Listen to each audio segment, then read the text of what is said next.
جن دوستوں نے ابھی تک ہمارا چینل سبسکرائب نہیں کیا ان سے درخواست ہے کہ جلدی سے ہی سبسکرائب کر لیں اور بیل کے آئیکن کو بھی دبا دیں تاکہ ہماری آنے والی ہر ویڈیو آپ تک سب سے پہلے پہنچ سکے۔ شکریہ۔ برق صاحب، آپ چونکہ سابقہ قادیانی ہیں تو میں آپ سے سوال پوچھنا چاہوں گا کہ کیا قادیانی کسی موقع کے اوپر ہاتھ اٹھا کے دعا مانگتے ہیں؟ جی، یہ تو آپ ان کا ایم ٹی کے دیکھ لیں، ان کے جو پروگرام چلتے ہیں، سالانہ جلسہ ہوتا ہے، دیگر ان کے پروگرامز، وہ پروگرام کے لاسٹ میں وہ دعا کرتے ہیں، ان کا دعا کا سٹائل ہے، ہاتھ اٹھاتے ہیں اور ایسے منہ کے آگے کر لیتے ہیں۔ آپ نیٹ پہ سرچ کر سکتے ہیں تو بہت ایزی ہے، ایم ٹی کے چینل میں دیکھ سکتے ہیں۔ نہیں، کسی نے آپ کے اوپر اعتراض کیا ہے کہ ہم لوگ جو ہیں نماز کے بعد ہاتھ اٹھا کے دعا نہیں مانگتے، تو پاکستان کے اینٹی تو دعا مانگنے کا سوال ہی پیدا نہیں ہوتا۔ انہوں نے آپ کی ایک تقریر کا، ایک انٹرویو کا حوالہ یہ دیا ہے کہ آپ نے ایک جگہ پہ فرمایا ہے کہ ہم جب چھوٹے تھے تو ہم کھانا کھانے کے بعد ہاتھ اٹھا کے پاکستان کی اینٹی ہم دعا مانگتے تھے، اور آپ نے یہ کوٹ کیا ہے کہ یہ قادیانیوں کے مذہبی عقیدے کے اندر شامل ہے کہ پاکستان ٹوٹے گا، مرزائیوں کی حکومت قائم ہوگی، اور اس کو آپ نے کوٹ کیا ہے مرزا طاہر، مرزا ناصر اور ان کے اخبارات غالباً الفضل کی آپ نے حوالہ دیا ہے۔ تو میں یہ جاننا چاہ رہا ہوں اور ہمارے دوست یہ جاننا چاہ رہے تھے کہ اس کو آپ نے، اس کا کیا حوالہ ہے آپ کے پاس، اس کا کیا ثبوت ہے آپ کے پاس، کہاں پہ لکھا ہے یہ؟ دیکھیں جی، میں عرض کر رہا ہوں کہ آپ کو میں نے بتایا کہ میں نے سابق قادیانی ہوں، پھر میں نے اسلام قبول کیا جی، تو میرا وجود ہی ان کے لیے ریفرنس ہے۔ جی، میں نے جو بڑی بات بتائی کہ ہم گھر کے اندر ہاتھ اٹھا کے بد دعائیں کرتے تھے، تو ہاتھ تو مرزائی اٹھاتے ہیں اپنے پروگرامز میں۔ اگر کوئی مرزائی کہے کہ ہاتھ اٹھانا تو ہمارے مذہب میں نہیں ہے تو وہ جھوٹ بول رہا ہے۔ آپ ایم ٹی کے دیکھیں، آپ کو بات کلیئر ہو جائے گی کہ اپنے پروگرامز کے بعد، اپنے اجتماعات کے بعد یہ ہاتھ اٹھاؤ، اور ان کا سٹائل ہے کہ یوں منہ کے آگے ایسے کر کے ہاتھ کر کے یہ دعا کرتے ہیں۔ اسی طرح پاکستان کے بارے میں بد دعائیں ہم لوگ خود کرتے تھے۔ مرزائی کی گٹھی میں پاکستان سے نفرت ڈالی جاتی ہے۔ ہمیں ہمارے بڑے کہتے تھے کہ ان کا بیڑا غرق ہو جائے گا، ان کا ستیہ ناش ہو جائے گا، یہ سارے تباہ و برباد ہو جائیں گے مسلمان، اور ہماری حکومت قائم ہوگی، یہ ہم سے کہتے تھے۔ جہاں تک ریفرنسز کا تعلق ہے تو میں چند آپ کے سامنے وہ ریفرنسز کوٹ کرنا چاہتا ہوں کہ جسٹ یہ میں نے نہیں کہا بلکہ قادیانیوں کے بڑوں نے اپنے اخباروں کے اندر لکھ دیا۔ ان کے جو بڑے ذمہ، ان کے جو سربراہان تھے، وہ اپنے اپنے وقتوں میں پاکستان کے خلاف بک بک کرتے رہے۔ اچھا، پہلا ریفرنس سنیے کہ الفضل کے اندر ہے قادیانیوں کا، مرزا بشیر الدین محمود، اس نے پاکستان بننے سے پہلے اس نے یہ بیان دیا، تقریر کی، اس میں کہتا ہے کہ ہمیں احمدی حکومت قائم کرنا چاہیے۔ اس پہ انہوں نے زور دیا، کہ زور میں بہت اس پہ شور ڈالا کہ ہم قادیانی اسٹیٹ بنانا چاہتے ہیں، ٹھیک ہے، اس پہ انہوں نے کہا۔ اچھا، اس کے بعد آگے چلیے، یہ اس کا ایک اور ریفرنس ہے، کہتے ہیں کہ اس وقت تک تمہاری بادشاہی قائم نہ ہوگی۔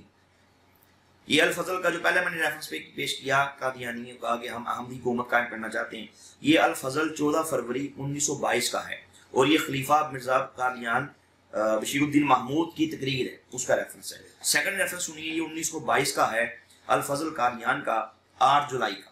اس میں بشیر الدین محمود نے کہا، کہتا ہے کہ اس وقت تک تمہاری بادشاہی قائم نہ ہو جائے تمہارے راستے سے یہ کانٹے ہرگز دور نہیں ہو سکتے۔ پھر آگے چل کے جب پاکستان بن گیا، پاکستان بننے کے بعد انہوں نے پورا زور لگا لیا کہ کسی طرح پاکستان کو توڑیں۔ پہلے بلوچستان پہ قبضہ کرنے کے لیے انہوں نے کوشش کی، اور انہوں نے اپنے خبرات میں دیا کہ بلوچستان میں شروع کرو مرزائی تبلیغ، تو کم از کم ایک صوبہ ہی ایسا ہو کہ جو تمہارا مرزائی صوبہ کہلا سکے۔ اس میں ناکام رہے۔ پھر انہوں نے کیا کیا، الفضل کے اندر یہ مرزا قادیانی کے بیٹے نے یہ بیان دیا 3 جنوری 1952، کہتا ہے، سنیے گا، بڑا اہم ریفرنس ہے، کہتا ہے کہ ہم فتح یاب ہوں گے، کامیاب ہوں گے، ضرور تم مجرموں کی طرح ہمارے سامنے پیش ہوں گے۔ ہمیں کہہ رہے ہیں، سب مسلمانوں کو کہہ رہے ہیں کہ جب ہم کامیاب ہوں گے، ہماری حکومت ہو جائے گی، تم سب مجرم ہو اور تم مجرم کی طرح ہمارے سامنے پیش کیے جاؤ گے۔ اس وقت تمہارا حشر بھی وہی ہوگا جو فتح مکہ کے دن ابو جہل اور اس کی پارٹی کا ہوا۔ حالانکہ اس بے وقوف کو یہی نہیں پتا، خلیفہ بن کے بیٹھ گیا کہ ابو جہل تو غزوہ بدر میں جہنم حاصل ہو گیا، یہ اس کو فتح مکہ میں لے گئے جاہل لوگ۔ اچھا، یہ اس نے بیان دیا کہ معاذ اللہ اس وقت ہم مسلمانوں کے ساتھ یہ سلوک کریں گے۔ اس نے امت مسلمہ کو، مسلمانوں کو، پاکستانیوں کو معاذ اللہ ابو جہل اور اس کی پارٹی سے جوڑ دیا۔ اچھا، پھر آگے چلیں، کہتا ہے کہ اگر ہم ہمت کریں اور تنظیم کے ساتھ محنت سے کام کریں تو 1952 میں ہم انقلاب بپا کر سکتے ہیں۔ الفضل، مرزائی اخبار، 16 جنوری 1952۔ خلیفہ قادیان مرزا بشیر الدین محمود. ٹھیک ہے. پھر آپ آگے چلیں تو ان کا ایک اور بہت ہی اہم ریفرنس ہے کہ نعوذ باللہ پاکستان کے خلاف، یہ میں پیش کرتا ہوں. کہتے ہیں ہندوستان کی تقسیم پر ہم رضامند ہوئے ہیں تو خوشی سے نہیں. جو ہندوستان تقسیم ہوا، ہندوستان بن گیا، پاکستان بن گیا، پارٹیشن ہو گئی، کہتے ہیں ہم خوشی سے نہیں راضی ہوئے. پھر کہتا ہے کہ بلکہ مجبوری سے، اور پھر ہم یہ کوشش کریں گے کہ کسی نہ کسی طرح جلد متحد ہو جائیں، یہ سرحدیں ختم ہو جائیں، سارا ایک ہی ہو جائے. اور یہ قادیانی خلیفہ مرزا بشیر الدین محمود کی تقریر ہے جو روزنامہ الفضل قادیان 16 مئی 1947 میں پیج نمبر 2 پہ یہ پرنٹ ہوئی. پھر قادیانیوں کا مرزا طاہر احمد تھا، اس نے ایک بار بیان میں پاکستان کے بارے میں بک بک کی انتہا کرتے ہوئے کہا تھا، کہتا ہے کہ اللہ تعالیٰ پاکستان کے ٹکڑے ٹکڑے کر دے گا اور اللہ تعالیٰ جلد اس ملک کو تباہ کر دے گا. آپ بے فکر رہیں، چند دنوں میں آپ یہ خوشخبری سنیں گے کہ یہ ملک صفحہ ہستی سے نیست و نابود ہو گیا ہے. نعوذ باللہ، استغفر اللہ. یہ ہفت الرضا چٹان ہے، 16/10/1984 کا، جلد نمبر اس کی 39 ہے اور شمارہ نمبر 31.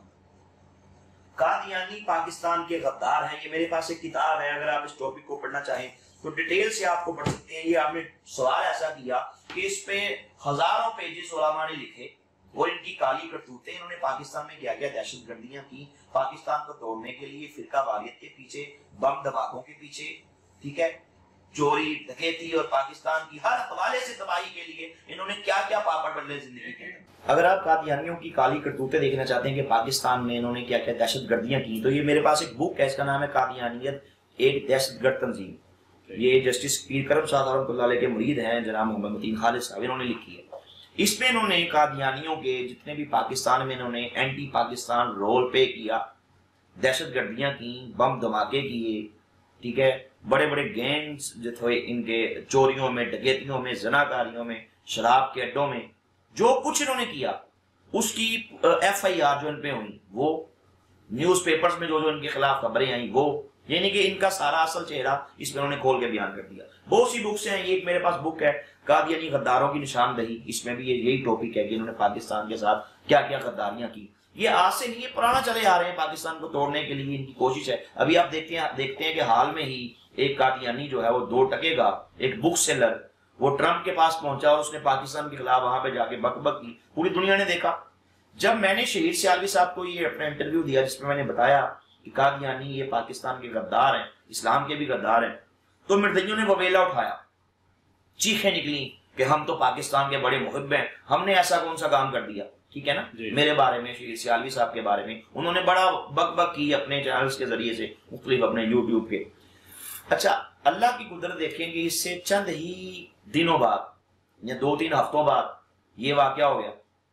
اس انٹرویو کے، اس قادیانی نے جو میرے خلاف جو جواب دینے کی کوشش کی، اس کے چند ہفتوں یا چند دنوں بعد یہ واقعہ ہو گیا کہ یہی شخص جو ہے بک سیلر ہے، جسے پاکستان کی اعلیٰ عدالتوں نے دہشت گرد قرار دیا، پاکستان کی اعلیٰ عدالتوں نے گستاخ رسول اس کو ڈکلیئر کیا، ٹھیک ہے نا، اور اس کو گستاخانہ مواد پرنٹ کرنے کی پاداش میں اس کو سزا دی. نتیجہ یہ نکلا کہ UNO، نتیجہ یہ نکلا کہ یورپی یونین کے دباؤ سے، امریکہ کے دباؤ سے اس کو یہاں سے نکال کے لے گئے. پھر یہ ٹرمپ کے پاس پہنچا اور ٹرمپ کو اس نے پاکستان کی اینٹی وہاں پہ جو ہرزہ سرائی کی، پوری دنیا نے سنا کہ پاکستان میں ہم پہ ظلم ہو رہا ہے، ہم پہ زیادتی ہو رہی ہے، ہم خود کو مسلمان نہیں کہہ سکتے. وجہ یہ تھی کہ پاکستان سے ختم نبوت کے قانون کو ختم کرنے کے لیے اس کو موٹیویٹ کیا جائے.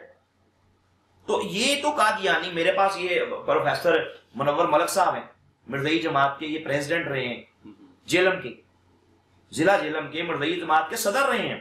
انہوں نے اپنے ایک آرٹیکل میں جو انہوں نے ایک انٹرویو دیا، اپنے اس انٹرویو میں انہوں نے اس بات کا اعتراف کیا.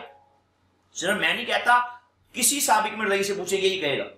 یہ کیا کہتے ہیں؟ کہتے ہیں کہ قادیانی غیروں، یہود و نصارہ کے ہمدرد ہیں اور پاکستان سے نفرت کرتے ہیں.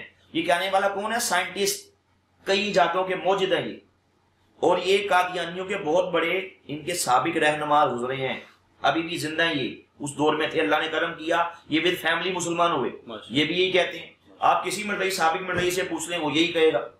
قادیانی ہو اور پاکستان سے وفا کرے، قادیانی ہو پاکستان سے محبت کرے، قادیانی ہو پاکستان دوست ہو، یہ نہیں ہو سکتا. وہ غدار ہوگا، اس کی گٹھی میں غداری ہے، اس کی گٹھی میں نفرت ہے پاکستان کے خلاف، اور ہر وہ اقدامات ضرور کرے گا جس سے پاکستان بدنام ہو اور معاذ اللہ پاکستان ٹوٹے۔ یہ ہر مرزئی کا مذہبی عقیدہ ہے کہ پاکستان ٹوٹے گا۔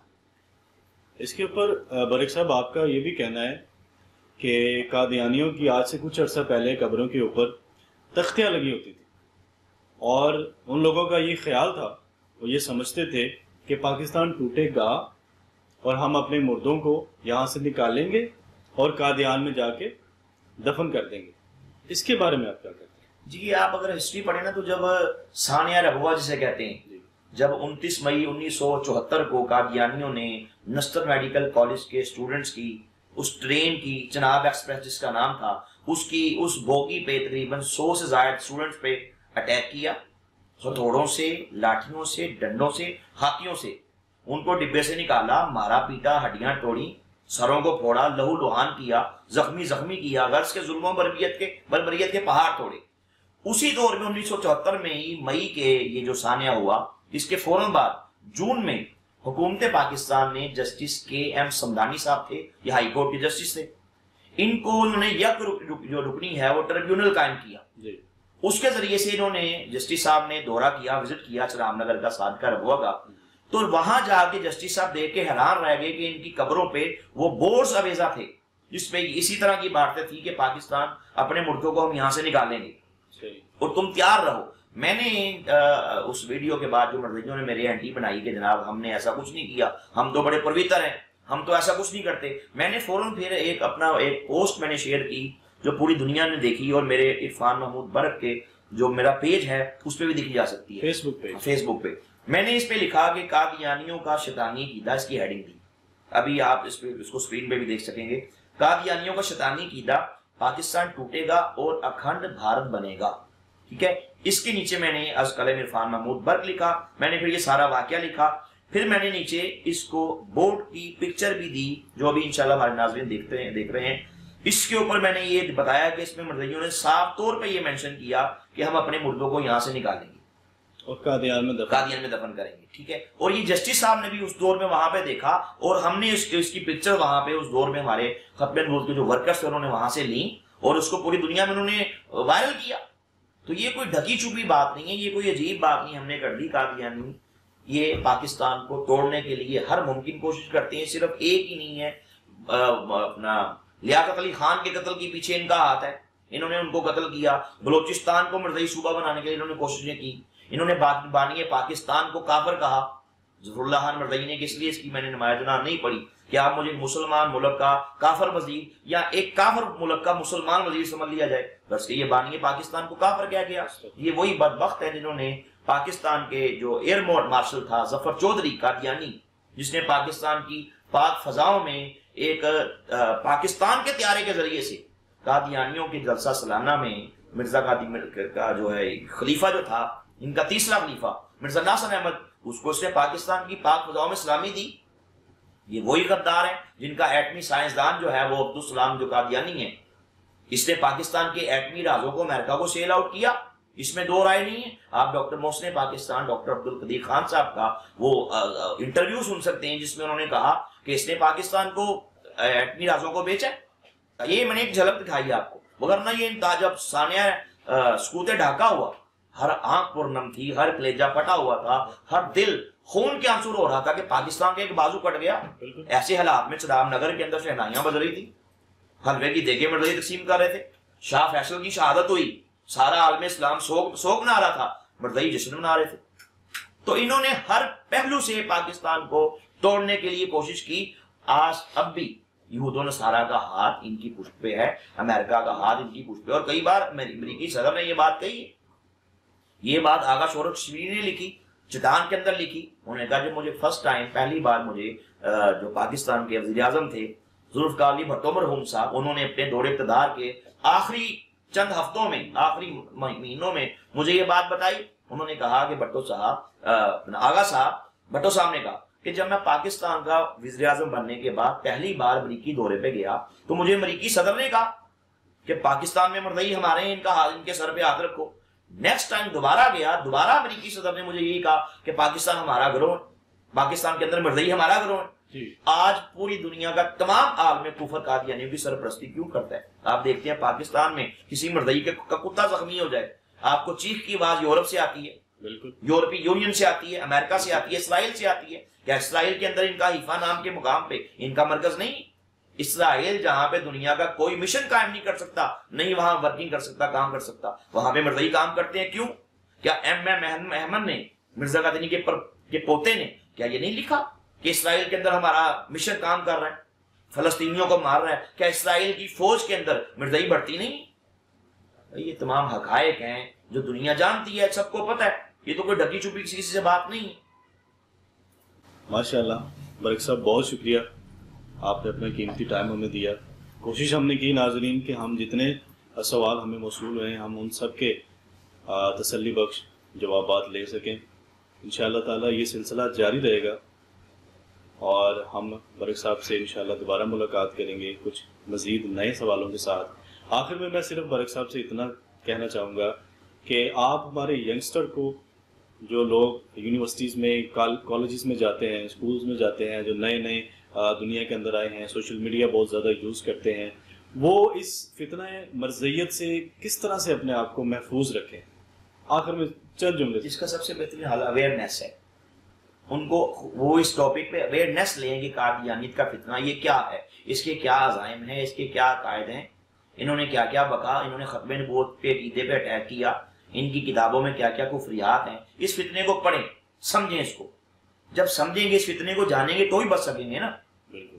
تو اویئرنیس کے ذریعے سے یہ جتنا ہو سکے اس بھی بکس پڑھیں۔ تو اویئرنیس کے ذریعے ہم لوگ اس فتنے سے اپنے آپ کو محفوظ رکھ سکتے ہیں، اپنے بچوں کو اور اپنے آنے والی نسل کو۔ اسی کے ساتھ اپنے میزبان حافظ مدثر علی کو انجمن محبان ختم نبوت کے پلیٹ فارم سے اجازت دیجیے۔ اللہ آپ کا حامی و ناصر، فی امان اللہ۔ السلام علیکم ورحمۃ اللہ۔